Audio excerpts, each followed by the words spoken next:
السلام علیکم خوږو ملګرو، په دې هیله چې ټول به راته روغ او جوړ زه یم سردار ولی آرین د ټیکنیکل آرین یوټیوب چینل څخه.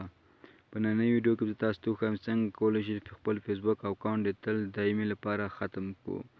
دا ډېره ښه خوندوره ویډیو ده، هیله ده چې تر پایه پورې وګورئ.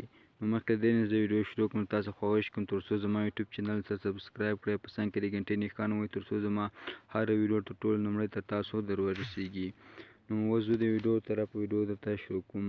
نو تاسو خپل لومړی لایټ فیسبوک را خلاص کړئ. نو دلته لیکلي 3 خانې چې دي، نو په دې آپشن به تاسو کلیک وکړئ.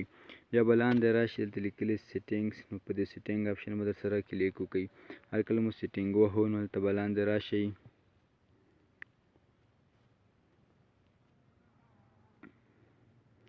صبر وکړئ چې ورک شو.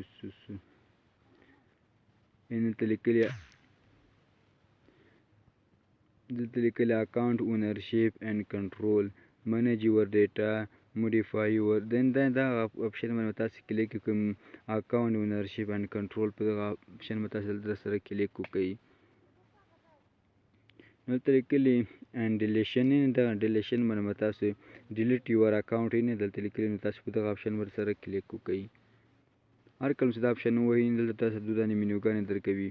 نو تاسو به دا لومړۍ څخه دویمه خانه ډکه کړئ. دا لومړۍ به تاسو سي اینه دویمه خانه مو ډکه کړه، ډیلیټ اکاونټ لیکلي، ډیلیټینګ یور اکاونټ ان پیرمنټ، یعنې تاسو اکاونټ د څنګه کېږي دایمي لپاره ډیلیټ کېږي.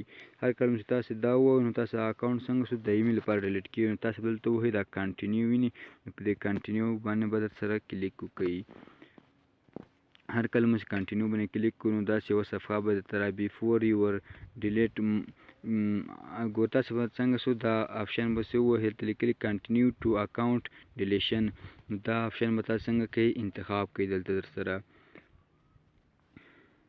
نو هر کله مو چې داسې د آپشن نه انتخاب کړئ پرمنټلی ډیلیټ یو اکاونټ، نو تاسو اکاونټ به څنګه کېږي دایمي لپاره ډیلیټ کېږي.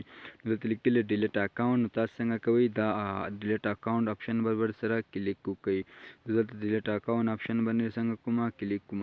انټر پاسورډ، نو تاسو به دلته خپل پاسورډ ورکړئ او کار کوم دلته خپل پاسورډ ورکړئ. دلته لیکلي کنټینیو، تاسو په دې کنټینیو آپشن باندې څنګه کوئ درسره کلیک وکړئ. تاسو دلته د کنټینیو آپشن باندې به څنګه سي کلیک وکړئ. اوس زه نه غواړم چې خپله فیسبوک آی ډي ډیلیټ کړم، ځکه د ما خاص تاسو لپاره د فیسبوک د ډیلیټ کولو طریقه درښودل. دلته لیکلي بیفور یور پرمنټلی ډیلیټ یور اکاونټ پلیز انټر یور پاسورډ، یعنې تاسو دلته خپله پاسورډ ورکړئ او تاسو آی ډي به د دایم لپاره څنګه سي له منځه لاړه شي. نو تاسو به دلته انټر پاسورډ په ځای کې خپل پاسورډ ورکړئ او دلته به کنټینیو آپشن باندې درسره کلیک وکړئ او تاسو فیسبوک آی ډي به څنګه سي دایمي لپاره ختمه سي.